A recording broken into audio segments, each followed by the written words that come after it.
Assalamualaikum warahmatullahi wabarakatuh. Saya atas nama Hani Farida, saya dari kelas 11 IPS 3. Saya di sini akan memberikan pendapat tentang masa kejayaan Islam. Periode sejarah Islam.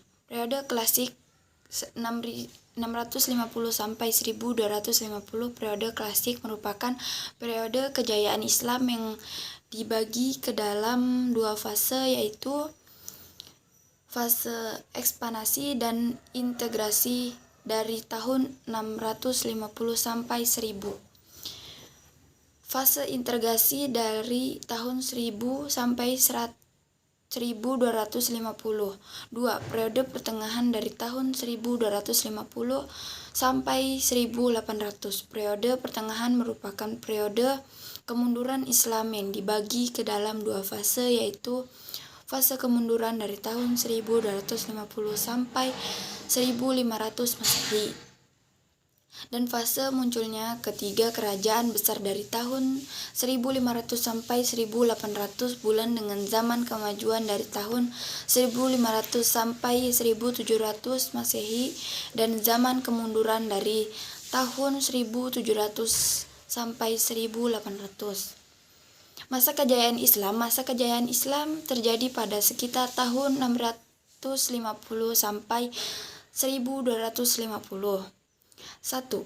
Masa Bani Umayyah. Pada masa Bani Umayyah, perkembangan Islam ditandai dengan luasnya wilayah kekuasaan Islam dan berdirinya bangunan-bangunan sebagai pusat dakwah Islam. Kemajuan Islam pada masa ini meliputi bidang politik, keagamaan, ekonomi, ilmu bangunan atau arsitektur, sosial, dan bidang militer. 2. Masa Bani Abbasiyah. Perkembangan Islam pada masa Bani Abbasiyah ditandai dengan pesatnya perkembangan ilmu pengetahuan. Kemajuan Islam pada masa ini meliputi bidang ilmu pengetahuan, ekonomi, ilmu bangunan atau arsitektur, sosial, dan bidang militer. Kemajuan Islam pada masa Bani Umayyah atau Bani Abbasiyah tidak terjadi secara tiba-tiba, tetapi tersebabkan oleh faktor internal dan faktor eksternal. Tokoh-tokoh pada masa kejayaan Islam. 1. Ilmu fasilitas Al-Kindi, Al-Farabi, Ibnu Gajah, Ibnu Tufail, Ibnu Sina, Al-Ghazali, Ibnu Rusyid. 2. Bidang kedokteran Jabir bin Hayyan, Hurain bin Ishaq, Tabib bin Qura, Ar-Razi atau Razes. 3. Bidang matematika Umar Al-Faruqan, Al-Khawarizmi. 4. Bidang astronomi Al-Farizi, Al-Ghattani atau Al-Bertagnius, Abdul Wafa, Al-Farghoni atau Al-Farragenius. 5. Bidang seni ukir Badr dan Tarif. 6. Ilmu tafsir Ilmu Jarif At-Tabari, Ibnu Atiyah, Al-Andalus, As-Suda Muqatil bin Sulaiman, Muhammad bin Ishaq, dan lain-lain. 7. Ilmu hadis Imam Bukhari, Imam Muslim, Ibnu Majah, Abu Daud, At-Tirmizi. Berikut ini contoh-contoh tokoh Muslim yang telah menyumbangkan karyanya untuk peradaban umat manusia. Ibnu Rashid, Al-Ghazali.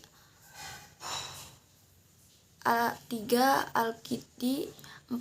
Abu Nasyar, Muhammad Ibnu Farhan Ibnu Uzlaq, Al-Farabi. 5. Ibnu Sina.